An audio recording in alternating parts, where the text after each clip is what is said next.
Jai Hind, this is Brigadier Hemant Mahajan.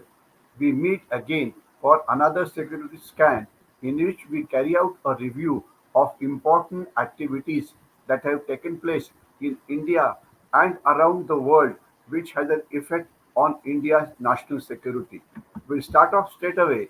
First is Prime Minister Shri Narendra Modi ji is on a visit to Bhutan. This will ensure that the Indian relationship with Bhutan becomes better. The most important point is the Bhutanese Prime Minister was in India just last 1 week back, and immediately after that, the Indian Prime Minister has gone there. I hope it helps us to ensure that Bhutan does not sign an agreement with China which has an effect on our deployment at Doklam. The next issue is about the Chinese various anti-Indian activities that they have been carrying out, and India has been giving a very, very firm response to it. One would remember that when Prime Minister Narendra Modi visited Arunachal Pradesh, the Chinese objected, saying that Arunachal Pradesh belongs to them. Immediately after that, India responded by ensuring India announced that we are constructing a strategic frontier highway in Arunachal Pradesh, which will bolster the communications in the border area. In addition to this, India tested Agni MIRV, which was very clearly aimed at China because Agni 5 covers the entire China. So therefore, the message from India was very, very clear. In addition to that, India is carrying out scrutiny of Chinese mobile manufacturers who are not being following India's laws. So this was also a very clear message aimed at China that if you are to work in India, you have to follow the Indian laws.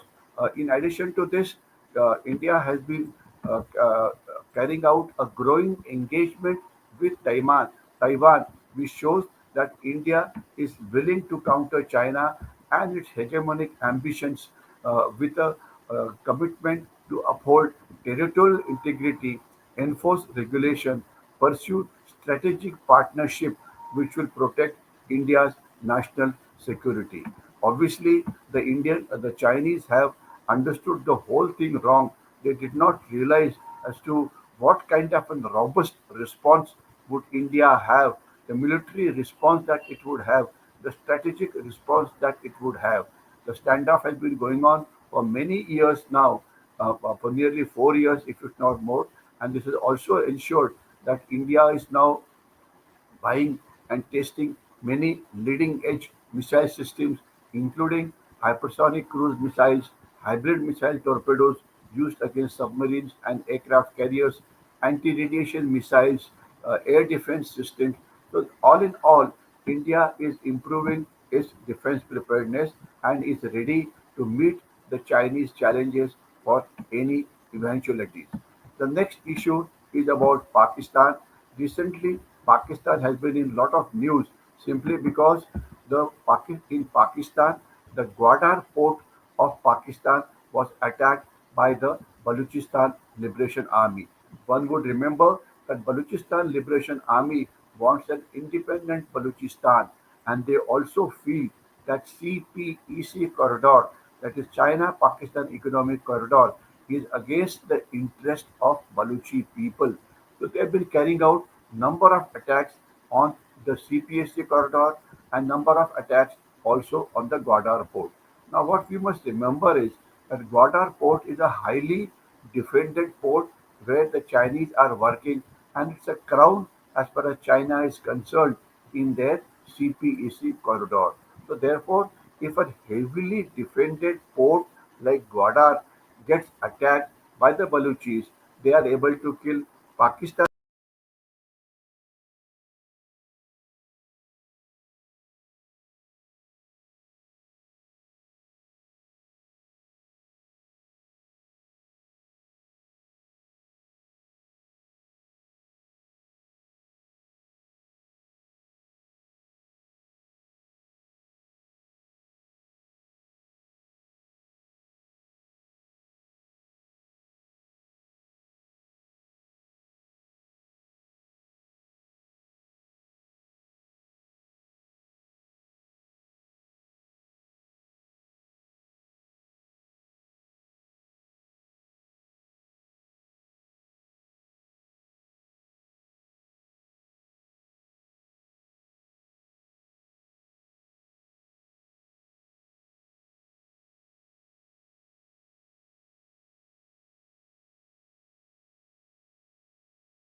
I entered again.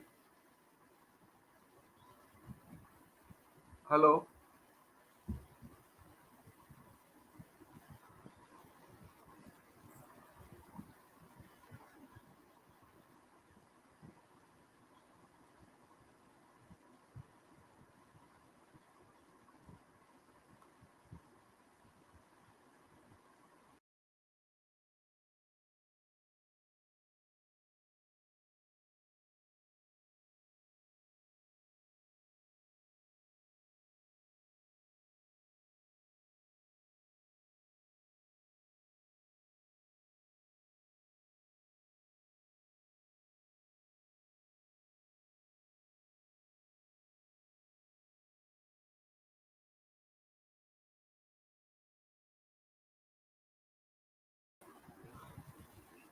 And I will continue from where I left. Huh?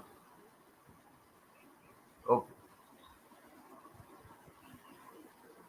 We were talking about the attack on the Gwadar port of Pakistan, in which the Baluchistan Liberation Army attacked, killed two Pakistani soldiers. Now, Gwadar is one of the most heavily defended ports of Pakistan, and it's a crown jewel as far as China is concerned. And if that gets attacked, obviously the security of CPSC corridor is at stake. So, therefore, the Chinese are worried because they have invested almost about 50 to 60 billion dollars worth of money in this project.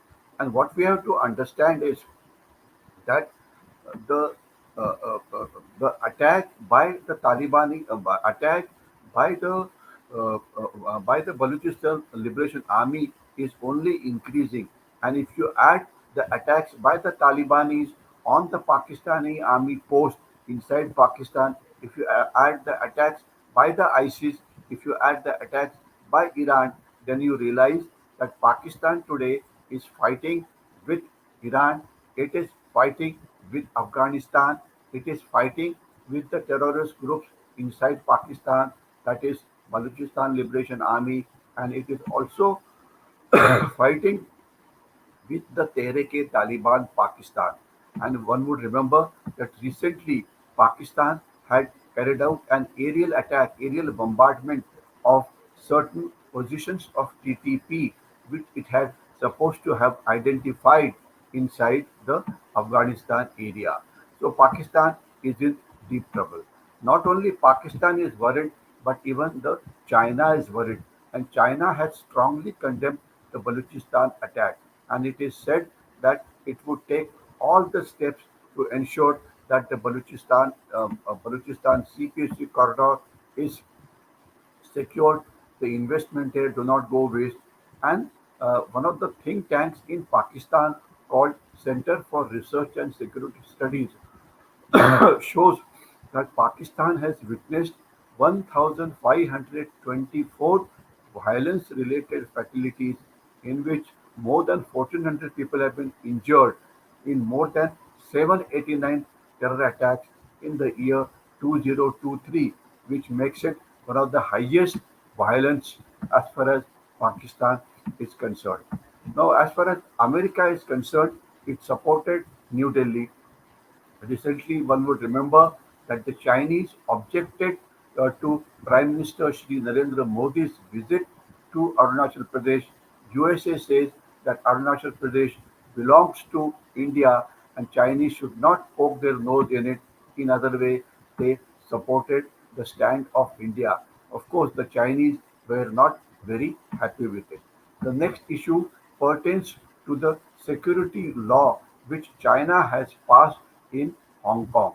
Now, this new security law basically ensures that anybody who's against Beijing, who's against China, can be caught, can be tried by, let's say, court, by the police, etc. And it gives the government a right to carry out trials behind closed doors. It gives police right to detain suspects up to 16 days without a charge and penalties including life sentence. Now, this is actually a very bad thing as far as Hong Kong is concerned, because Hong Kong Exchange Stock Exchange today is the fourth largest stock exchange in the world. The moment these laws were announced, the Hong Kong Stock Exchange went for a tumble, and now the Indian Stock Exchange, the Bombay Stock Exchange, etc., have now crossed the Hong Kong. So while it's a bad news for China, while it's a bad news for the rest of the world, it is definitely a good news as far as India is concerned. USA or America today is taking the Chinese challenge very, very seriously. Both Donald Trump, the front runner of Republicans, and the present Prime Minister Shri Joe Biden have been talking against China, and USA has increased the research on hypersonic missiles. It has increased the research on all high-tech things so that it is able to tackle China if the need comes. The next issue pertains to United States Special Forces training the Taiwanese army because it is felt that Taiwan will be attacked by an amphibious landing by China some month or the other. So therefore, USA has sent its special forces to bases on islands controlled by Taiwan, and they are likely to be in the front line if China were to invade. And the US troops are training the Taiwanese armed forces. This has been confirmed by no less a person than the Taiwanese defense minister. And the reason is the USA there is trying to find out as to what are the weak points in the Taiwan defenses, and wherever there's a weak point, they will give solutions as to how it can be strengthened. The next issue pertains to India's national security. The Indian Army has raised a new unit called STEAG. It stands for Signals Technology Evaluation Adoption Group. Basically, it's a unit which has been tasked for carrying out research and evaluating cutting-edge communication technologies for the future of Indian military endeavors. This includes things like artificial intelligence, machine learning, software-defined radios, electronic warfare, emerging frontiers of 6G network, etc. It is embedded with Indian Army's strategic framework, and STEAG or STAKE actually is a testament to India's commitment to use various technological advances for protecting India. In anticipation of evolving battleground dynamics, the Indian Army has laid a foundation of a highly technical and a complex unit which will ensure that India remains the leader as far as use of disruptive technologies are concerned. The mandate given to this unit consists of comprehensive spectrum of wired and wireless systems, ensuring readiness for technological demands for tomorrow's warfare. So STATE is going to be a very, very important unit as far as India is concerned. It will embrace 6G technology, it will embrace all the future technologies so that we remain up to date. The next issue is Saudi Arabia has decided to join the artificial intelligence race, and this is not a very good news as far as India is concerned, because India wanted to be a leading center as far as AI was concerned. However, India doesn't have adequate funds to carry out research on the AI, while Saudi Arabia has got deep pockets because of their money which they get from their oil. So therefore, they will be able to maybe attract the Western world companies, maybe attract technicians, technologists, scientists, etc., who will ensure that the AI research in Saudi Arabia grows faster than what it is going elsewhere. So this is definitely a challenge. India has to ensure that we keep on carrying out research as early as possible, research which is of world class, and research which helps us to take a lead over the rest of the country.